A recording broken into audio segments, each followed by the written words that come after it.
Karibu tena mtazamaji kwenye awamu ya pili ya Jarida, ambapo mjadala kuhusiana na vijana na ugatuzi sasa unaendelea katika awamu ya pili. Na kabla ya kuchukua pumziko, mheshimiwa, tulikuwa tunaangazia swala la ajira kwa vijana katika sehemu za kaunti, na umeweza kutuelezea nafasi ambazo nyingi ambazo zinatolewa.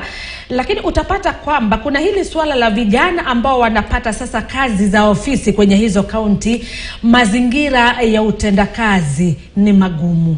Utapata kwamba wale ambao wanashirikiana nao ambao ni wa umri sasa umezidi kijana, wanajaribu kuwakandamiza.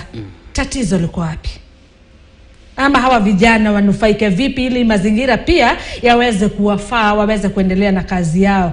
Asante sana Agnes, umezungumzia jambo la maana sana.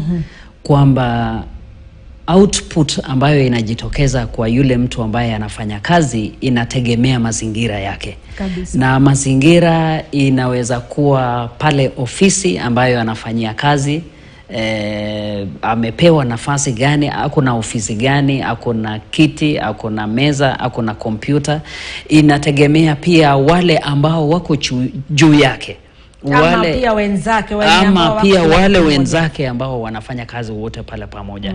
Unapata kwamba tulipopata ugatuzi mwaka wa 2010, wale ambao walichukuliwa kutoka county councils wakaja sasa katika county governments, walikuwa labda ni watu ambao walikuwa na uzoefu fulani na masomo ya kiwango fulani. Na unapokuja na uzoefu fulani, experience fulani na masomo, wale vijana wengi wamesoma, kusema ukweli. Wamesoma, wako na vyeti vyao vya degree, wako na usamivu, wengine wako na hata na wako na PhD.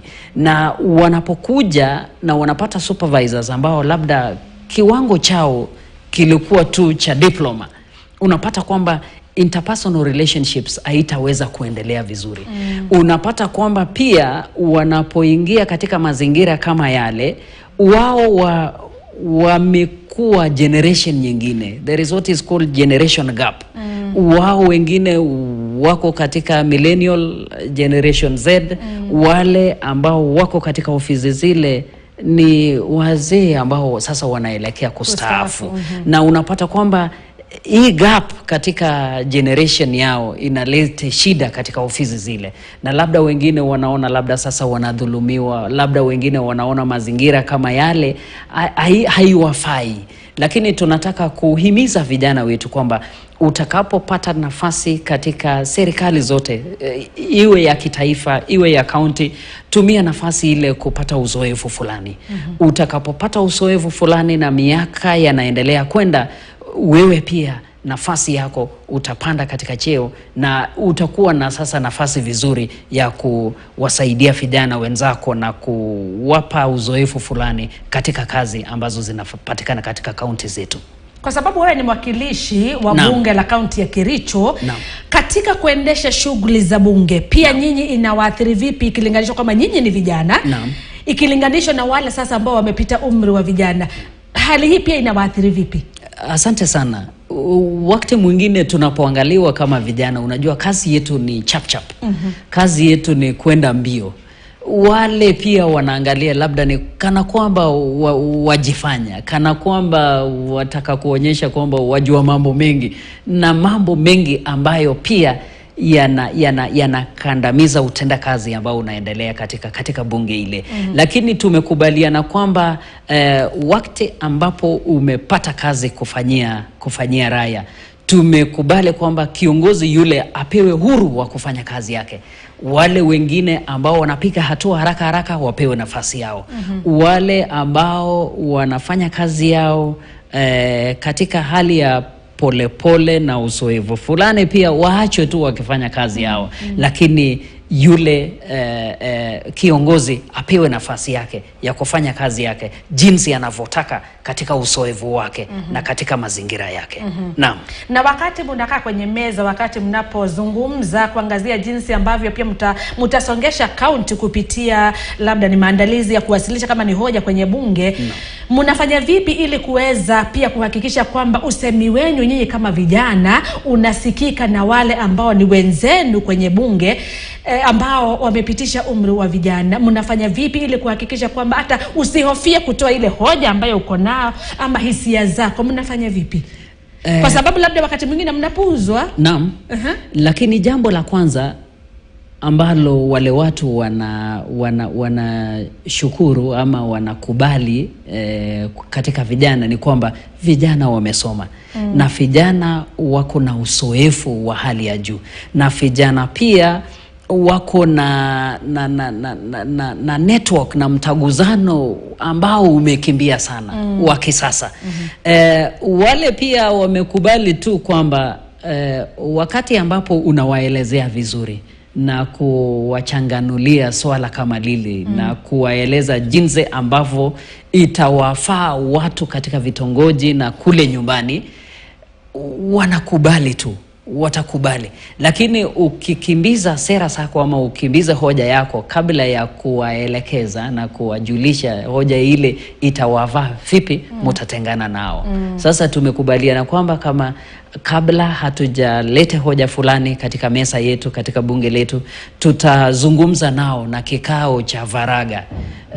Huko nje tunawaelekeza, tunawajulisha hoja kama ile, ili tutakapoleta sasa katika hoja huko bungeni wamejua na wamefahamu hoja ile na wanapiga hatua na kusupport na mambo tu yanaendelea vile. Kwa hivyo mwanzo mnajadiliana kisha mnawashawishi na kuonesha jinsi hata pia hiyo hoja itaweza kuwanufaa wao wenyewe.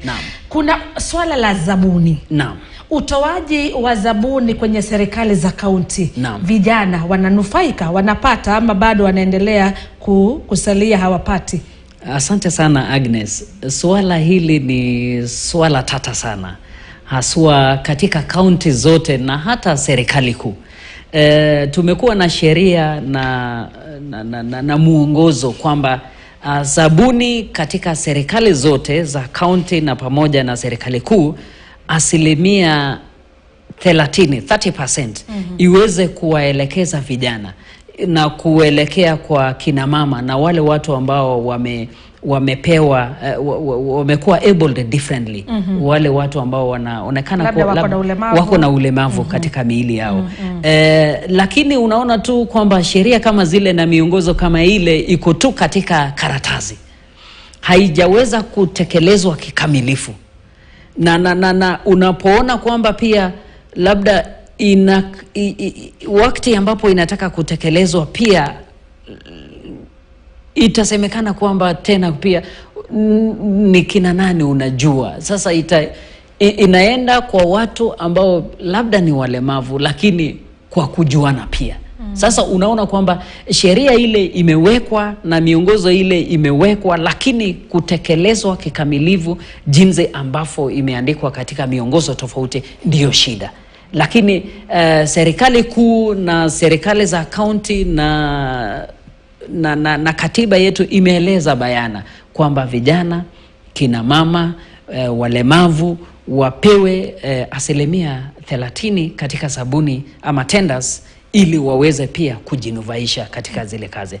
Lakini unapoona kwamba hata watakapopewa pia yapo mambo mengi ambayo yanahusiana na sabuni yenye labda haitaweza kuwafikia. Sasa unaona kwamba inataka kwanza kuanzishwa katika kufanyiwa semina, waweze kufungua kampuni, na watakapofungua pia kampuni waelekezwe katika taasisi za kiserikali ambayo itawapa ile certificate yao kuonyesha kwamba kampuni hii ni ya vijana.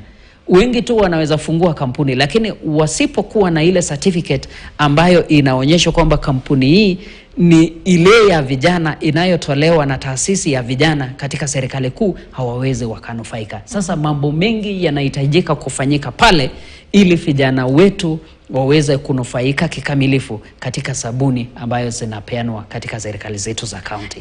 Kwa sababu tukiangalia hata pia katika hilo swala la utoaji wa zabuni, hata wakati Rais William Ruto wakati wa kampeni zake, wakati alipokuwa anajiandaa kupigania kiti cha urais, alikuwa anapaza sauti kwamba vijana wataweza kunufaika na zabuni, lakini bado tunaona vijana kupata zabuni imekuwa ni kama kukwea mlima ni kama kukwea mlima bila vile vifaa ama bidhaa ambazo zinastahili. Wakulaumiwa ni nani? Ni nani anafaa kulaumiwa? Kwa sababu bado swala la utoaji wa zabuni vijana wamekuwa wanatamani lakini hawapati. Ni nani wakulaumiwa? Ni kila mtu kulaumiwa sasa. Ama ni nyinyi viongozi hamuelezi vijana bayana kwamba mnafaa kufanya hivi na hivi? Labda hata ni nyinyi tuanzie na MCA au kwa sababu wewe ndiye ambaye kwanza unatagusana na wananchi kwa karibu sana, kwa sababu unajua asilimia kubwa ya wala wananchi wa ile ward ambayo walikuchagua mnasemezana na vijana, ama ni nani wa kulaumiwa? Kwanza mimi nilipochaguliwa kama kijana mwenzao, nilichukua nafasi kabisa kuwaelezea kwamba zipo zabuni za vijana ambayo wanahitajika kubenefit kutoka kwayo. Lakini jangamoto kuu haswa kwa vijana wetu wenzetu ni kwamba hawawezi wakapata fedha hata ya kufanya registration ya companies. Unapata kwamba katika miongozo ya serikali yetu wanasema kwamba kabla hujafungua kampuni yoyote ile lazima kwanza ukuwe na 18,000 ili jina iweze kureserviwa, so that a name is reserved. Hii inaweza kureserviwa. Sasa waseme labda unataka kusema Jumapili Company Limited, 18,000. Lakini kupata 18,000 kwa vijana wenzetu pale mashinani, kazi ni ngumu, kusema ukweli. Kazi ni ngumu. Sasa unapata kwamba kabla hata upate kampuni ambayo utaombea ile sabuni, ni ngumu kweli kweli. Process ambayo iko hapa, kuregister company, kuelekea katika KRA kupata PIN number, kuenda katika kupata certificate ya vijana kule unapatikana kulipa 1,500, katika kufanya mambo mingi ambayo yanaendelea pale kabla sasa hata hujakuja katika pre-qualification. Sasa unapata kwamba ile process kwanza ya kufanyika pale inahitaji semina kubwa sana. Na baada ya kufanya semina inahitaji pia wafadhili ambao watatoa pesa kiwango fulani na kuwapa vijana ili waweze kujiendeleza katika njia zile. Ikumbukwe pia kwamba processes ambazo zimetolewa katika nchi yetu kupata tu mkopo kwa wale vijana kuanzisha biashara, kuanzisha kampuni ili waweze kupata sabuni ni kazi nyingine. Inahitajika utoe ufadhili ama upate mtu ambao atakusimamia ili ambayo pia kwayo haiwezi ikawa tena surety kwamba utapata ile mkopo. Sasa yapo mambo mengi ambayo yanahitajika kufanywa katika bunge kuu la kitaifa ama katika seneti ama pia katika ili mkopo katika nchi yetu upate kufunguliwa bayana kidogo, ili vijana, kina mama na hata wale watu ambao walemavu wapate nafasi ili kupata mkopo kuanzisha biashara, kupata mkopo kuanzisha kampuni ili waweze kupata zile sabuni. Hata unapopewa zile sabuni huhitaji pesa nyingi kukamilisha ile sabuni kabla county iweze kukulipa ama hata serikali kuu iweze kukulipa. Na wale ambao pia wanafanikiwa kupata, unapata kwamba county inasalia sana, inajivuta muda sana kabla ya kuweza kukulipa. Imagine. Kwa hivyo ni kumaanisha kwamba ni mfumo wetu na sera ambazo zilizopo ambazo zinaendelea kumhujumu huyu kijana. Na wenye kubuni hizi sheria ni sasa katika bunge kuu na seneti. Ni wale watu sasa ambao watabuni sheria na kubunu miongozo fulani ambayo sasa itakuwa friendly kwa yule kijana na wale vijana wetu katika mashinani. Naam. Kuna swala lingine pia la vijana kutokuwa waaminifu. Kijana kutokuwa pia kutokuwa hawataki kufuata hatua kwa hatua. Naam. Wanataka kukimbia mbio waweze hata kutajirika. Pia vijana huenda wanajipiga kiboko. Ukweli, kusema ukweli, vijana wetu pia lazima tuwe waaminifu. Lazima tuwe watu pia ambao wanavumilia kwamba mambo haya yote hayawezi yakafanyika. Waache tamaa. Na kwa upupa na haraka. Mambo haya yatafanyika tu wakati ambapo tumevumilia, tunaenda hatua kwa hatua, tunatia bidii na kutaguzana, na tuwache miadharati na mambo mengine ambayo hayawezi yakatusaidia wakati kama huu. Sasa yapo tu mambo mengi ambayo katika sehemu ya vijana wanapaswa kuangalia, katika sehemu ya viongozi tunapaswa kuangalia, katika sehemu ya serikali kuu wanapaswa pia kuangalia na kupiga msasa ili huyu kijana apate sheria na miongozo ambayo ni legevu kidogo kwake. Kwa sababu tunapoangalia sasa hivi mifumo ya serikali kuu, sheria ambazo zimetungwa na miongozo ambayo ipo sasa, haiwezi kumfaidi huyo kijana. Ameachwa tu pweke pale, na ameachwa na Mungu wake amsaidie ajikakamue, na atakapopenya wengi husahau kwamba walianzia pale. Labda huenda ni kulipiza kisasi kutokana na yale machungu waliopitia kabla ya kupata kile ambacho walikuwa wanakitafuta. Kuna huu mgao wa kaunti. Naam. Fedha, serikali za kaunti zinapata mgao kutoka kwa serikali kuu kwa kila mwaka wa kifedha. Fedha hizi kuna kitengo, kuna fedha ambazo zinatengwa kwa vijana. Na je, hizi fedha iwapo kunazo zinawafikia vijana? Tufafanulie. Serikali kuu wanapotoa migao katika kaunti, na nataka kushukuru serikali kuu yetu ya Kenya Kwanza. Unaona kwamba sasa wakati huu pesa zote za counties zimeweza kupeanwa katika counties on time. Watu sasa angalau wanapata mishahara yao kwa wakati unaofaa. Watu sasa, wale watu ambao wanafanya sabuni na kusupply government wanapata pesa zao kwa wakati ambao unafaa. Tunataka kushukuru kwa hiyo. Lakini hatuja kuwa na miongozo na sheria ama bylaws katika pale counties ambazo hugawa pesa hizi ziende kwa vijana directly. Hatujaweza kuwa na sheria ambazo zinasema kwamba itakapofika kwa counties pesa kiwango fulani ielekezwe katika kazi za vijana. Unapata kwamba jambo tu ambalo labda inaingia pale kwamba kuna taasisi ama department katika county governments ambayo ni youth education, youth and social and children services. Sasa unaona kwamba taasisi ile tu ni bana sana, na labda wanapopata mgao wao hauwezi ukatosha kwamba tuwape vijana katika sehemu ile. Labda tu unapofika pale inaingia katika masomo, inaingia katika walimu wa taasisi, inaingia katika labda tu watoto wa chekechea, lakini vijana hatujaweza kuwa na mwongozo fulani ambao inaweza kuwasaidia na kuwafaa. Na labda tuseme kwamba hata katika serikali kuu yetu hapa Nairobi ama the national government, unapata kwamba zipo taasisi ambazo ziliundwa kwa minajili ya kuangalia affairs za vijana. La kwanza ni Youth Development Fund. Pesa huwekwa katika bunge letu la kitaifa katika ile taasisi. Lakini unaponiuliza kwa mfano katika wodi yangu, ni vijana wangapi ambao wameweza kuaccess zile funds? Hakuna.